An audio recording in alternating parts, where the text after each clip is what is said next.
She was the penniless companion bought to keep a dead wife's house, but the night their child lay dying, the marble duke chose her before all of London.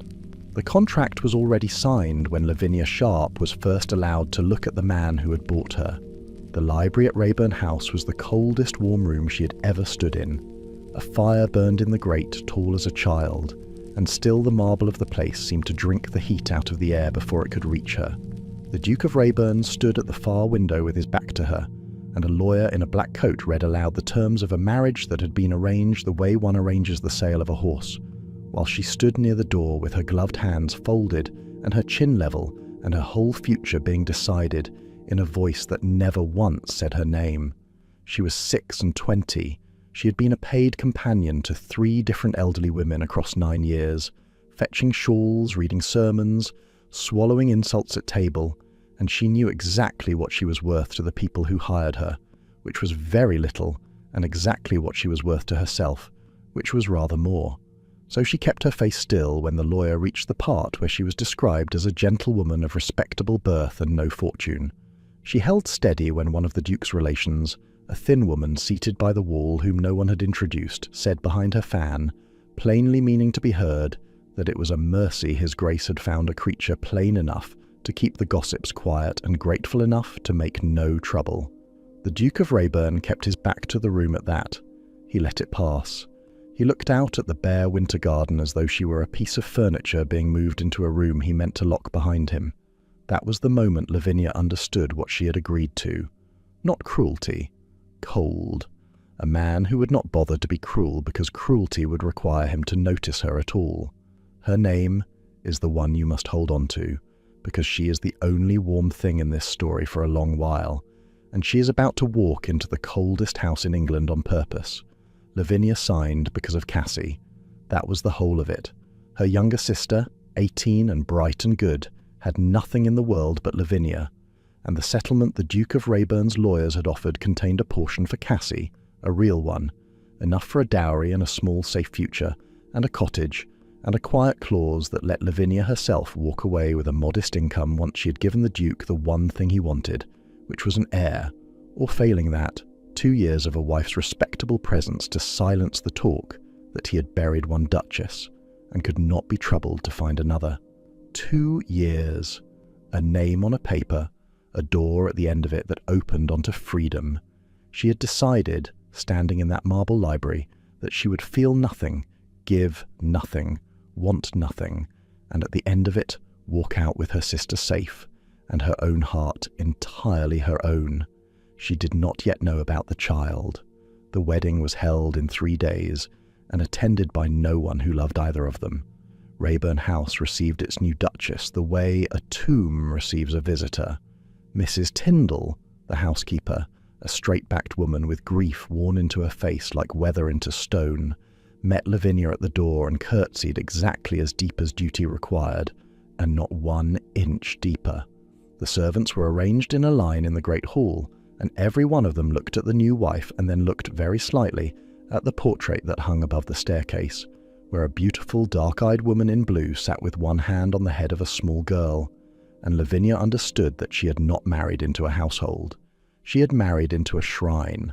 The first Duchess, Helena, dead 2 years of a fever, and more alive in that house than anyone breathing in it. The Duke did not dine with her that first night, nor the second, nor the 7th. He kept to his own wing. He rode out before she woke and came back after she had been left, alone, in a dining room long enough to seat 30, to eat a meal she could not taste under the painted eyes of the woman she had replaced. The marble of the house was flawless. The silver was polished to mirrors, and the whole of it was as lifeless as the bottom of a well, and Lavinia, who had spent 9 years being invisible in other people's houses, found that she could be invisible here too, and that the only difference was the quality of the loneliness. She might have endured the 2 years exactly as she had planned, feeling nothing, waiting for the door at the end. She might have, except that on the 9th night, walking a corridor she had been told led nowhere, she heard a child crying.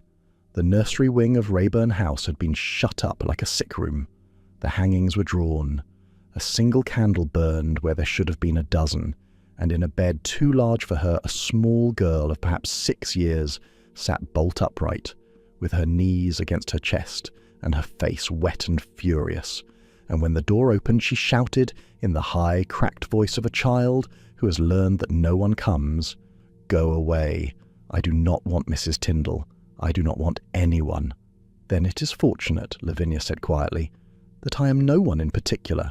The child stared at her. This was Pippa, Philippa Marlowe, the Duke's only daughter, the small living ghost of the woman in the blue gown, and she had her mother's dark eyes and her father's frozen jaw, and she had been left, in every way that mattered, an orphan with 2 living parents, one dead and one made of marble. "You are the new one," Pippa said. "They said you would not stay." "Did they?" "Mrs. Tyndall says you are here to keep house and that I am not to grow fond of you because you will go away like everyone goes away." The child's chin shook. "Papa goes away every day. He looks at me as if I have done something wrong. I have not done anything wrong." Lavinia Sharp had read a great many frightened people in her 9 years of being useful and unseen. She crossed the cold nursery, and she sat on the edge of the enormous bed, not too close, the way one approaches a creature that has been hurt, and she said, "No, you have not done anything wrong. Sometimes grown people are so sad they forget how to look at the things they love. It is not your fault, and it is not because of you, and it is the unfairest thing in the world, and I am very sorry it has happened to you." The little girl looked at her for a long moment. Then she put her wet face against Lavinia's shoulder and wept the way children weep when at last someone has admitted the truth, and Lavinia held her and felt against every plan she had made, against the 2 years and the door at the end, the first crack run through the thing she had sworn she would keep frozen. She had meant to feel nothing. She had a child crying on her shoulder. Already the plan was breaking. After that night, Lavinia stopped being invisible because she chose to. She did it quietly, the way she did everything. She had the nursery hangings opened and the room aired and a second candle lit, and then a third. She found that Pippa had not had a proper governess since the Duchess died, that the child could barely read, that no one had thought it worth the trouble, and she began to teach her in the mornings, and to walk with her in the bare garden at noon, and to sit with her at night until she slept. She learned that Pippa was clever and lonely and starved for any small attention, and that she hid a wooden horse under her pillow that had been her mother's gift, and that she had never once been allowed into her father's wing. The household watched this and did not know what to make of it. Mrs. Tyndall watched it most of all, with her grief held like a shield, certain that this plain-bought wife would tire of the child, as everyone tired of the child, and waiting, almost wanting, to be proven right. The Duke, when Lavinia did encounter him, was unfailingly correct and entirely shut. He bowed.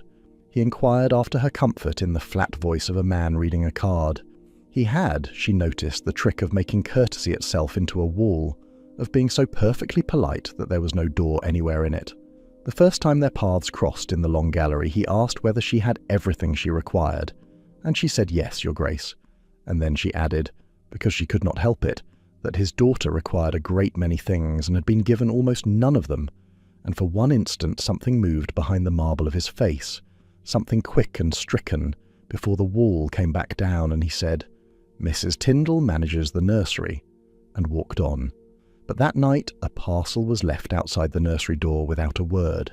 Inside it were books, children's books, bright and new, exactly suited to a clever girl of 6 learning her letters, ordered from London by someone who had been listening when he appeared not to be. There was no note. Lavinia stood in the corridor with the books in her arms, and understood that she had been told something the man would never say aloud. He was not absent because he did not care. He was absent because he cared, and had decided that his caring was a danger. She did not yet know why, but she had seen the crack now, twice, and a woman who has seen a crack in marble cannot afterward see only the stone. The trouble came, as trouble in that world always did, dressed in silk and smelling of vindication. Lady Octavia, Dowager Marchioness of Daventry, was Helena's mother, and she had not forgiven the Duke of Rayburn for letting her daughter die, and she had decided, with the cold patience of the very powerful, that she would never forgive him, and never let London forgive him either. When word reached her that the marble widower had quietly married a paid companion, a nobody, a fortune-hunting nothing of no family. She did not rage. She smiled, and she opened her campaign the way a general opens a war, with her choice of ground and her choice of weapon, and the weapon she chose was the whole of the London season. She gave a ball. She invited everyone of consequence and, pointedly, the new Duchess of Rayburn, and she made certain the invitation arrived in a manner that left no graceful way to decline. And on a brilliant, brittle night in the heart of the season, Lavinia Sharp, in a gown she had altered herself, because she would not spend the Duke's money on vanity, walked into a ballroom that went silent the moment her name was announced, and then, very deliberately, began to whisper. It was the most public room she had ever entered, and every face in it had already decided what she was. The Duke had come. That alone caused a stir, the marble widower at a ball, but he had come because his man of business had warned him what the dowager intended, and he stood against a pillar with his terrible courtesy on like armour, and let the room arrange itself around the spectacle of his unsuitable wife. He stayed by the pillar, his arm unoffered, his place at her side left empty. He watched. Lady Octavia let her wait 3/4 of an hour. Then she crossed the floor in full view of 200 people, beautiful and silver-haired and merciless, and she looked Lavinia up and down as one prices a thing at market, and she said, in a voice pitched with the skill of 40 years to carry to every corner of the room while seeming intimate, "So, this is what he chose. A companion, a servant in a better gown. Tell me, child, what does one pay for a creature who will keep a dead woman's house and ask no questions? I do find myself curious what my granddaughter must be worth, that her father would set such a guardian over her. A girl of no name, no fortune, and no people, raising the daughter of a duchess.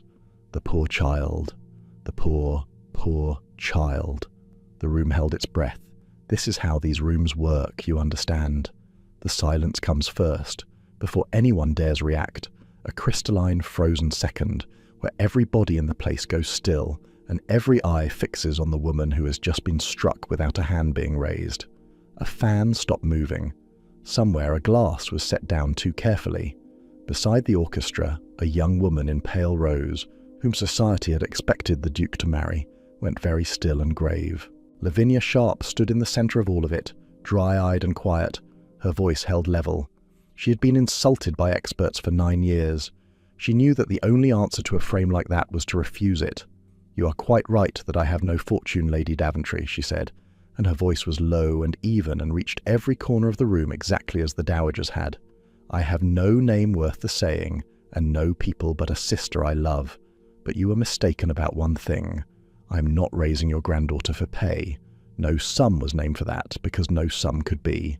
I do it because she cries at night, and someone ought to come." She inclined her head, the smallest possible courtesy, perfectly correct. "I hope you will forgive me. I find I have left her too long already this evening." And she turned, and she walked out of the ballroom, alone, with her chin level and her steps unhurried, while 200 people who had come to watch a nobody humiliated, watched instead a nobody declined to be, and the silence that followed her was a different silence than the one that had greeted her.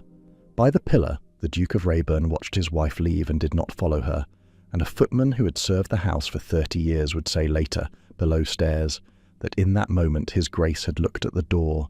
She went through the way a man looks at a fire from out in the cold. He stayed where he was, but that, the servants agreed, was the night the marble first began to sweat. The season turned to war after that, a quiet war fought in opera boxes and morning calls. Lady Octavia did not forgive the failure of her ambush. She changed her tactics from insult to ruin. Word began to move through the drawing rooms of London, carefully placed, that the new Duchess was a schemer who had trapped a grieving man, that she was unfit, that the child of the sainted Helena was being neglected, even endangered, in the keeping of a grasping stranger. And then the dowager played the card she had been holding from the first. Her lawyers filed a petition for the guardianship of her granddaughter, Philippa Marlowe, on the grounds that the child's father was incapable through grief, and her stepmother unfit through low birth and bad character, and that the welfare of a duke's daughter demanded she be removed to the care of her own grandmother. It was a strong petition. That was the terror of it. It was not a lie that could be exposed, because there was no single lie in it. The Duke was withdrawn. The wife was low-born. The household was a tomb.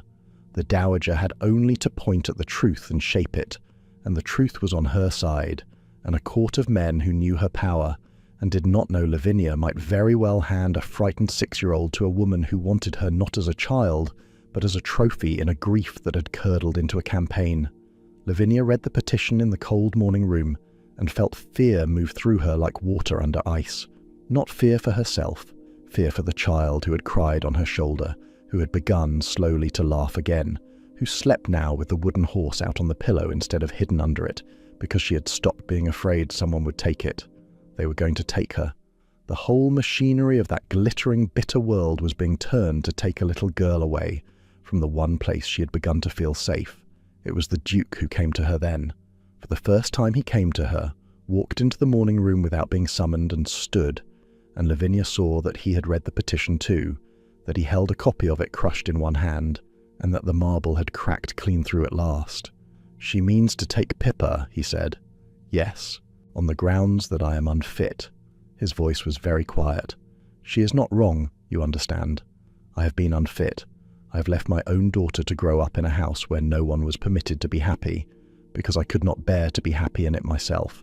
The dowager has only to describe me truthfully, and any court in England will agree with her." He looked at the portrait of the woman in blue, and then he looked away from it, as though it cost him something. "I did not know what you had done in the nursery until tonight. I made it my business to know nothing, so that I would not have to feel anything. Renwick told me. My friend. He has been watching, it seems, where I would not look. He says the child reads now. He says she laughs. He says you sit with her every night." His jaw worked. "Why?"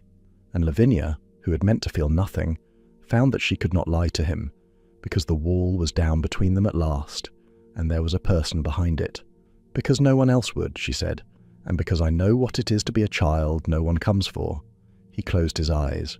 When he opened them, he crossed the room and stood at the window, his back to her, the way he had on the first day, except that everything was different now, and he said the thing he had told no living soul. "They call me Marble because I shed no tear for Helena," the Duke of Rayburn said. "The truth is that I loved her, and loving her is what killed her, so I made certain I would never again be that dangerous to anyone." He drew a breath that shook. "She took the fever nursing a tenant's family. I begged her not to go. She went because she was good, because she could not bear to leave them, and she caught it, and she died of it, here, in this house, with me holding her hand and unable to do one single thing. And I decided, in the days after, that it was my love that had let her be that good and that brave and that careless of herself, that if I had been a colder husband, she would have been a more careful wife, that everything I love, I ruin. So I stopped.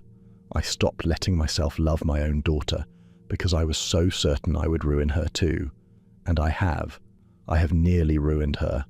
And now the one person who would not let her be ruined is the wife I bought to feel nothing, and the dowager is going to take the child away from both of us, and it is no more than I deserve." The word he used was ruin. He said it 3 times in that confession, the way a man worries at a wound, and Lavinia understood that it was the word that governed his whole frozen life, the single word he had built a marble house around. "You did not ruin Helena," she said. "A fever did, and you will not ruin Pippa, because I will not let you, and neither, I think, will you, not any more." She came and stood beside him at the window. "But we cannot win this with the truth, because the truth is on her side. We can only win it with the child. If a court is to be persuaded, it must be persuaded that this house is a home, and that Pippa is loved in it, and that you are her father in fact and not only in name. That cannot be performed. It can only be made true. Will you make it true?" He looked at her then, fully, for the first time, and there was a person in his eyes, frightened and ruined and not, after all, made of stone. "I do not know how," he said. "Then come and read your daughter a story," Lavinia said. "You may begin there." He came. That night the Duke of Rayburn sat on the edge of his daughter's bed for the first time in 2 years, and read to her, badly, his voice unused to it, and Pippa watched him the whole time as though she did not dare believe he was real, and afterward, in the corridor, Lavinia found him standing with his hand against the wall as though he could not quite hold himself up, and she did not say anything, and neither did he, and it was the closest thing to happiness that house had held since the woman in blue had died. They had perhaps a fortnight of it. The thaw, the careful, terrified, growing warmth of three lonely people learning to be a family, while a petition sat in a lawyer's office waiting to tear them apart. And then the worst of the winter came down on London, and the worst of everything came with it. The Dowager had chosen the night of her grand memorial ball for Helena, the largest event of the dying season, the night all of society would gather to mourn the daughter, and, everyone understood, to watch the Marble Duke's unsuitable wife humiliated one final time before the petition was heard. And on that exact night, with a blizzard rolling black and howling over the city and the snow already burying the streets, Pippa Marlowe woke burning with fever. It came on the way, fevers came on in that age, fast and merciless. By the time Lavinia reached the nursery, the child was scarlet and shaking and could not get her breath properly, and the heat coming off her small body was the heat of real and present danger. And Mrs. Tyndall, who had nursed Helena through her last fever in that same house, went the colour of ash and whispered, "It is the same. God help us. It is the same as the mistress." And for one terrible moment, the whole household stood frozen in the certainty that the thing was going to happen again. Lavinia moved. This was the load-bearing truth of her, the thing 9 years of being useful had made. She could steady a panicked house and read a frightened child and nurse through a long night when everyone else had surrendered. She gave orders in a clear, flat voice that broke the spell. Cool cloths, the fire built up, the windows sealed against the killing draught, broth kept warm, and a physician at once, the best in London, Dr. Greaves, who would not stir from his door on the worst night of the year for less than a fortune, and who would have to be brought across a city the snow had closed. The Duke was not there. The Duke was at the Dowager's memorial ball, where Lavinia had begged him to go, because to stay away on the night his first wife was honoured would have handed Lady Octavia the last brick of her case. He was standing in a ballroom full of people who despised his wife, doing his cold duty, while his daughter began to die 3 miles away in the snow. There was no time to fetch him. There was barely time for anything. Lavinia did the sum in her head, the way she had done sums her whole life, and the sum was simple, and it was terrible. Dr. Greaves would not come for less than a sum she did not have, not in coin, not that night. The bank was shut. The Duke was gone. There was exactly one thing in that house that could be turned into money before morning, and it was the small locked box that held the only fortune Lavinia Sharp possessed in the world, her late mother's jewels, and the settlement papers, the portion meant for Cassie, the cottage, the quiet income, the door at the end of 2 years, her sister's whole secured future, the single reason she had married into this marble grief in the first place. She moved faster than it takes to tell it. She took the jewels and she woke the steward and she sent him into the blizzard to wake a man who bought such things at any hour and would lend hard money against them tonight. And she wrote in her own hand a note pledging the portion, all of it, every safeguard she had bargained for Cassie and for herself, against the cost of the only physician who would come. She spent her exit. She spent her sister's future. She spent the whole of her own safe escape in a single night on a child who was not hers, because a living child was worth more than a safe little door. That is the heart of this story, and it happened in a freezing nursery with no witnesses at all, which is exactly why what came after had to happen in front of everyone.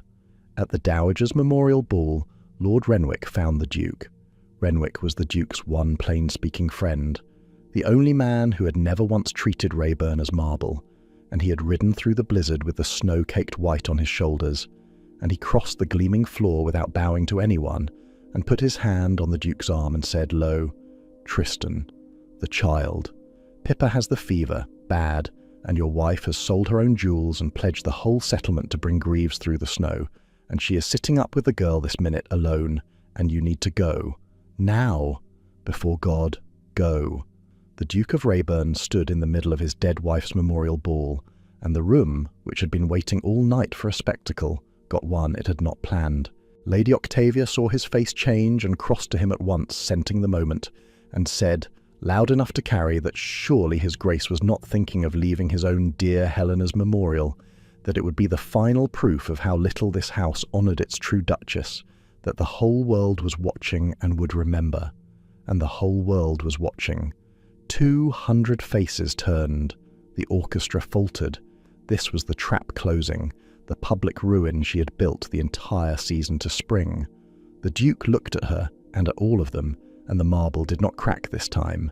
It simply fell away, all of it, and what was underneath was a man. "Let them keep their ball and their memorial," the Duke of Rayburn said, and he did not trouble to lower his voice, so that every soul in that room heard him choose. "My wife is sitting up with my daughter through the night, and that is the only place a husband belongs." The silence that came down was the great silence, the crystalline, frozen second. 200 people struck still at once. A dowager near the door pressed her hand to her mouth. The young woman in pale rose, Lady Sybil Carmody, whom the dowager had brought to the ball as her chosen instrument to wound a better woman, looked at the Duke choosing his nobody wife in the open, and looked at Lady Octavia using her as a weapon, and made a small private decision of her own that you will hear about in a moment. And the Duke of Rayburn turned his back on the whole of London, and walked out of the ballroom into the blizzard to reach his wife and his child, and the cold man chose warmth in front of every witness in England. That was the public climax, and it was over in 90 seconds, and Lady Octavia stood in the wreckage of her grand memorial, with her weapon broken in her hand, and the whole room watching her be refused. But the dowager was not done, because grief that has turned to war does not surrender to a single defeat. She called for her carriage, and she followed him through the snow, meaning to reach the child first, meaning to seize Pippa from the unfit house in the very hour of the crisis, and prove her case in the doing of it. She arrived at Rayburn House on the heels of the Duke, sweeping in out of the storm with 2 of her people behind her, up the stairs toward the nursery to take her granddaughter, and Lavinia heard them coming and rose from the bedside to meet them in the doorway. And that is where the war truly ended, not in the ballroom but in the candlelit sick room that was the real heart of all of it. The room, when the dowager reached it, stopped her where she stood. She had come expecting a cold, neglectful house and a grasping stranger. She found a child's room blazing with light and warmth, every candle lit, the fire built high, and a physician, Dr. Greaves himself, the man no money should have been able to summon that night, bent over the bed. She found the marble Duke, snow still melting on his coat, on his knees beside his daughter's bed, with the child's small, hot hand in both of his, weeping openly, the man who had not wept for Helena weeping now for Helena's daughter, saying her name over and over. And she found the nobody, the companion, the fortune hunter, kneeling on the other side of the bed, wringing out a cloth, exhausted and steady, with her mother's jewels gone, and her sister's future gone, and the whole of her own escape gone, sitting up with a child not her own through a killing night. Lady Octavia stood in the doorway with her petition somewhere in her reticule, and her war in her hands, and could not, for a moment, speak. It was Lavinia who spoke. She stayed where she knelt, beyond fighting now. She looked at the old woman in the doorway, and she saw, under the silver and the malice, the thing that had driven all of it, and she said it plainly. "You did not lose your daughter to him," Lavinia said. "You lost her to a fever no one on earth could stop, and you will not lose her child to your grief as well." She held out the wrung cloth, an offering, across the body of the burning little girl who was the only thing left in the room that mattered. "Sit down. Help me keep her warm." For a long moment the Dowager Marchioness of Daventry stood absolutely still, and 200 years of pride and 2 years of grief and 1 night of war all hung in the balance.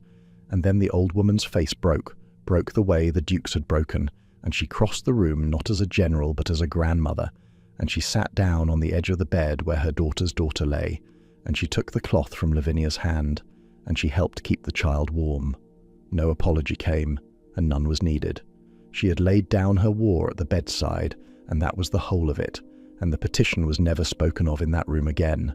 The fever broke near dawn.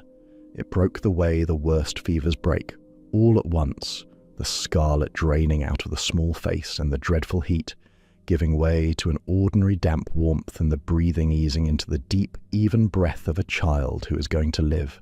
Dr. Greaves straightened up and said the words they had all stopped letting themselves hope for, that the danger was past, that she would do, that she would mend, and the Duke put his face down against his daughter's hand and made a sound that was not quite weeping and not quite laughing, and the dowager pressed her hand to her own mouth, and outside the windows, as though the world itself had been holding its breath along with them, the snow at last stopped falling.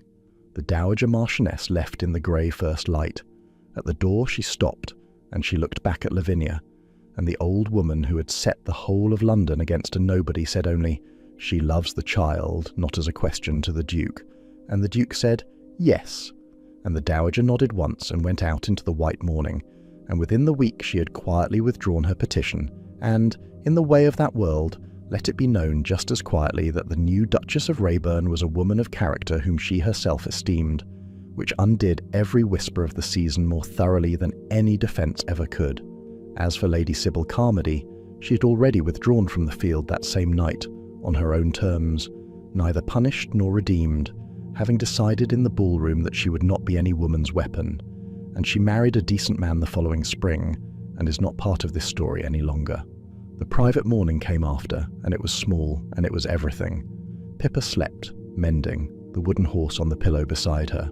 The house was quiet with the particular quiet of a danger survived, and in the morning room, where the snow had stopped at last beyond the windows, the Duke of Rayburn came to find his wife, and he did the one thing he had never in his life done, which was to ask for something he wanted. He stood before her, no marble left in him anywhere, and he said, "You have nothing now. You spent it. The jewels, the portion, the cottage, the income, the door you bargained for, all of it, on my daughter, who is not yours. You married me to keep yourself and your sister safe and to leave at the end of 2 years, and you have spent the leaving on a child you owed nothing." His voice was unsteady. "I will make it all good, of course. Twice over, 10 times over, your sister will want for nothing as long as I live. But that is only money, and money is not what I came to say." "Then say it," Lavinia said softly. "I have nothing left to give you that you have not already saved or spent," the Duke said. "Only this. Stay. Not because the contract binds you, but because I have forgotten how to be warm without you." He drew a breath. "I told you that everything I love, I ruin. I have spent 2 years certain of it. But I have watched you these weeks, and I have watched you tonight, and I find I had it entirely the wrong way round. I did not ruin you. You thawed me. Stay, Lavinia, of your own free will, which is the only thing in this house I have not bought and the only thing I want." And Lavinia Sharp, who had walked into the coldest house in England, meaning to feel nothing and leave the moment she was free, looked at the man who was free now too, and at the door that stood open behind her at last, the quiet exit she had spent everything to keep and lost everything to spend, and she found that she did not want it any more. "I came here to feel nothing," she said. "I have failed at it entirely. I love your daughter, and I am very much afraid I love you, and I have no door left to leave by in any case." She smiled, and there were tears in it, the private kind, the kind she had never once shed where the world could see. "Yes, I will stay. Not because I must, because there is nowhere on this earth I would rather be than warm. With the two of you, in this house we are going to learn how to live in." He crossed the room and took her hands, the bought wife and the marble Duke, both of them ruined for the lives they had planned and saved for the one they had not, and the snow had stopped, and the child was sleeping and mending down the hall, and the long winter of that house was over at last. They did not make a procession of it. There was no triumph to look back on, no society bowing, no grand house surveyed. There was only, in the years that followed, a house that grew warm by ordinary degrees, a nursery with the hangings always open, a father who read badly and faithfully every night, a grandmother who came at Christmas and held her granddaughter and did not speak of the past, a younger sister named Cassie who came out into society with a duke for a brother and married for love and not for safety, and a second small Marlowe in time, a brother for Pippa, born into a house that had remembered how to be glad, and the word the Duke of Rayburn had built his whole frozen life around, the word ruin, he did not speak it again. He had been so certain that whatever he let himself love, he destroyed. He had been wrong about the largest thing a man can be wrong about. He had not ruined her. She had thawed him. And on the coldest nights, when the snow came down over the city the way it had come down on the night his daughter nearly died, The Duke of Rayburn would sit by the fire with his wife's hand in his, in a warm room in a warm house full of people he had let himself love, and he would think that the coldest man in England had been saved, in the end, not by anyone clever or powerful, but by a penniless nobody who came to keep a dead wife's house and stayed to give a living one its heart. There is one door still open, if you care to know it. Cassie Sharp is married now, and happy, but Lord Renwick, the Duke's one plain-speaking friend, the man who rode through the blizzard, has lately taken to calling at Rayburn House rather more often than the Duke's friendship alone would explain, and he has twice now found occasion to sit beside a certain visiting young widow at dinner, and the new Duchess of Rayburn, who reads frightened and hopeful people better than anyone alive, has begun to smile to herself whenever his carriage comes up the drive. But that, as they say, is a story for another night.